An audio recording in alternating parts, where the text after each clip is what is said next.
Hey guys, and welcome back to my channel. I hope everyone's having a wonderful weekend so far. I decided, since I didn't have any work to do or anything, that I'd go ahead and start my second installment of my saga. So in the last video, I talked a lot about how my family got exposed to the Jehovah's Witness religion, and how basically I kind of came into it through both my mom and my grandma. So for this segment, I'll talk a little bit about my childhood and some of the things that stuck out to me the most growing up as a child of a Jehovah's Witness. So if you're interested in hearing about this part of my story, please stay tuned. So the three major areas that I feel like impacted my childhood that I'll discuss in this video is: one, the family structure; two, holidays and normal things that many people celebrate and how that impacted me as a child; and three, the future and Armageddon and things like that are very common themes in the Jehovah's Witness religion. So I'll talk a little bit about my family structure. So as I mentioned in the previous video, my mom was about a year away from graduating from college when she got pregnant with me. And the relationship with my biological father kind of didn't work out. So she ended up having to move back in with her grandmother, who, as I mentioned before, was also a Jehovah's Witness. And she basically had to raise me as a single parent. Now, of course, I still had a good relationship with my father, as good as it can be, considering that he wasn't a Jehovah's Witness himself. But he still visited on a regular basis and made sure that he was a very good provider. So I really do appreciate that about him. But as far as, the main person that I live with my mom. And for the first 8 years of my life, she was a single parent. And a lot of Jehovah's Witnesses will cause you to think that they do actually look after those. There's actually a scripture in the Bible that they emphasize a lot, where they mention how they have to look after the widows and the fatherless boys. But in reality, I feel like when you're a single parent, you're kind of on the fringes of society. And I feel like that was basically how my mom was kind of treated, kind of on the outside looking in. And so she tried to do a lot for the congregation. She was kind of like a dead mother for a lot of the other young children my age. She would take them places, just different things to kind of be a second mother to them. But I still don't think she was fully embraced in the congregation. And so that was kind of a struggle. And I think it really created in me, I think was almost a mold for me being an introverted person. And I think to this day, I still have issues as far as social anxiety and being around people and not knowing how to make friends and things like that. I did have my cousin was like my best friend at the time where I was living. So I had her to play with, but I felt like I kind of didn't fit in with the other little kids in the congregation. And I think because a lot of those children, they had their mother and father with them, and they were both going to the Kingdom Hall on a regular basis. In my family, it was just me and my mom and my grandmother. So I remember that being kind of a struggle for me. So when I was around 6 years old, my mom decided she wanted to move to Atlanta to kind of get out there on her own and seek some opportunities out there.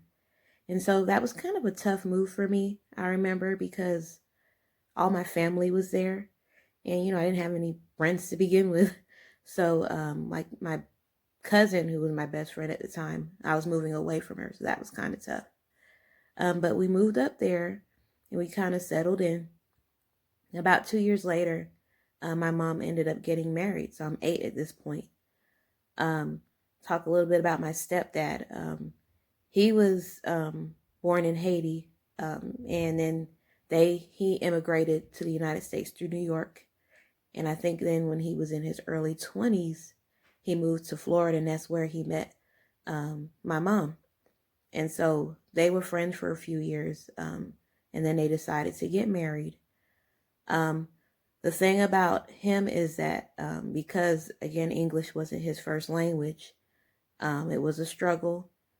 He was able to graduate from high school and everything, but as far as being self-sufficient and getting a lucrative career, that was kind of a struggle.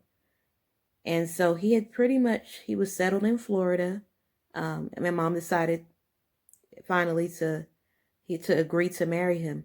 But the condition at the time was that he had to actually move to Atlanta with her. So uproot everything from South Florida and move up where we were. And so he agreed to that. So the problem with that was that just like my mom, he kind of still had a very limited education. My mom, at least, she went to community college and did get through that. But my stepdad just had a high school education. So, seeking a career where he can care for a whole household was kind of a struggle. So at the time that he married my mom, he was a regular pioneer and a ministerial servant. And he had a pretty decent paying job. He had gained some seniority at his place of employment. But now that he agreed to marry my mom, he had to basically leave that job and basically uproot everything and move up to Atlanta with us. And he did agree to that, but it was kind of a struggle. I don't think anyone was really prepared for how much of a struggle it would be. Because really in Atlanta, a lot of the lucrative jobs, you kind of need a college education for, even back in the 90s. And so it was very tough. We did struggle. And my little sister was born about a year after my mom got married. And so that was another small child that had to be taken care of. So we did kind of struggle financially. And the congregation that we had moved to, for the most part, those friends were pretty well off. So once again, we kind of find ourselves, even though this time there's a mother and a father figure in the household, we're still kind of on the fringes because unlike the other friends, we kind of can't afford much. So again, we didn't fit in. We didn't have a lot of close friends that we were close with. And I think that kind of drove my stepdad into somewhat of a depression. And as a result, he gradually became inactive. And so that kind of drove us further away from fitting in. Because again, it was just back to my mom taking the two small children to the meetings and things like that. My mom really tried to be more spiritual. She started auxiliary pioneering on a regular basis and things like that. But again, with limited income, we didn't have reliable transportation. So we were, again, having to rely on the friends for transportation. A lot of times they weren't really willing to help out. Some friends said we kind of lived too far. So that was kind of discouraging to her. But, I mean, she still pressed on. She really strongly believed in the religion. So we just kind of kept going to the meetings and everything. So on to the second area that kind of impacted me as a kid, and that was celebrating holidays. So, of course, before my mom became a Jehovah's Witness, I can't relate to any of that because I was really young when she got baptized. So we never did celebrate holidays in the house, obviously. But it did impact me at school because they were constantly the birthday celebrations in class and things like that. And I remember, of course, I was indoctrinated, so I refused to sing happy birthday and things like that. But I still, wouldn't mind partaking of the birthday cake or the cupcake. So, of course, I felt guilty, and I felt guilty kind of sneaking behind my parents and doing those things. But at the same time, I was too scared to sit up there and say, no, I don't celebrate birthdays. I need to be sent out because I didn't want to look crazy. And I was kind of afraid of people making fun of me. I really had a deep concern for what people thought of me at the time. So that wasn't an option. But I remember two distinct holidays. Valentine's Day one time when I was in 3rd grade or 4th grade. Can't remember which one. But the students were exchanging cards. And I remember receiving a Valentine's Day card from every single kid in class. And that really touched me because I didn't have a lot of friends in the congregation. Obviously, I couldn't make friends outside of Jehovah's Witnesses, so I didn't have any friends per se in school. But I felt touched that they thought of me to, make sure that I had a card for myself, and that they weren't mad that I didn't give them a card back. And so I really didn't want to throw them away. So I actually snuck them at the bottom of my bag, hoping that my mom wouldn't find them. But she did. And I knew after she found out, to never try and celebrate another holiday again. It was kind of instilled, kind of scared in me not to do that, and, I really felt very bad and very guilty when I was found out. Very humiliated too. I remember another time, we had painted Easter eggs in art class, and they were hard-boiled eggs, and my dumb 9 or 10-year-old self didn't think that, you can't put hard-boiled eggs in your backpack and just stick your books on top of them and hide them. They're obviously going to still break and cause a smell at that. And so that's how I got caught the second time. There was an odor coming out of my backpack, and my mom saw the crushed eggs on the bottom and put 2 and 2 together. So I got in trouble those couple times, but in general, I was a pretty good kid and trying not to celebrate the holidays and things like that. But there are those times as, being a normal kid, you want to be accepted.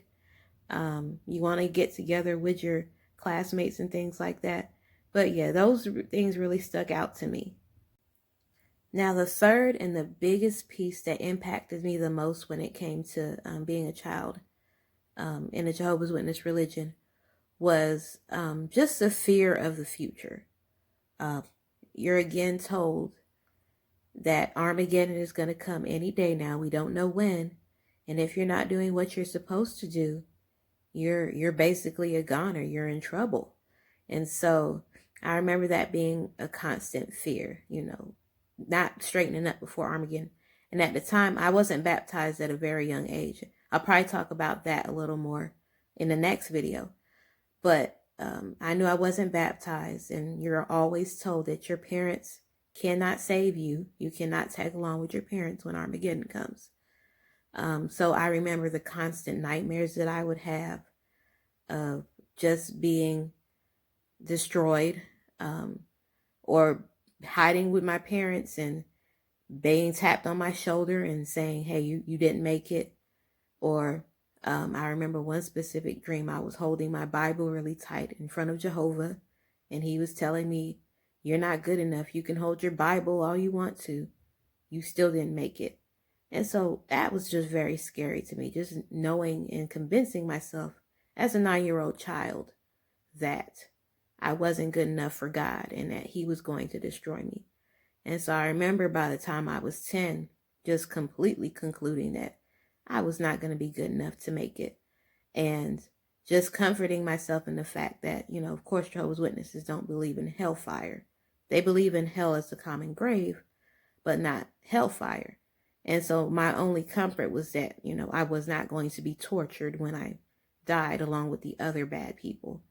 And, and thinking to myself, well, at least it'll be just as if I didn't exist. And, to think of that as a child, that's just something very unhealthy.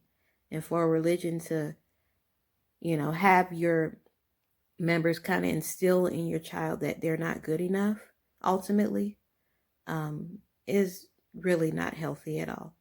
But I just remember those feelings, and those feelings of inadequacy, feelings of worthlessness. And it really did take a toll, even to this day, on kind of my self-esteem and my self-worth.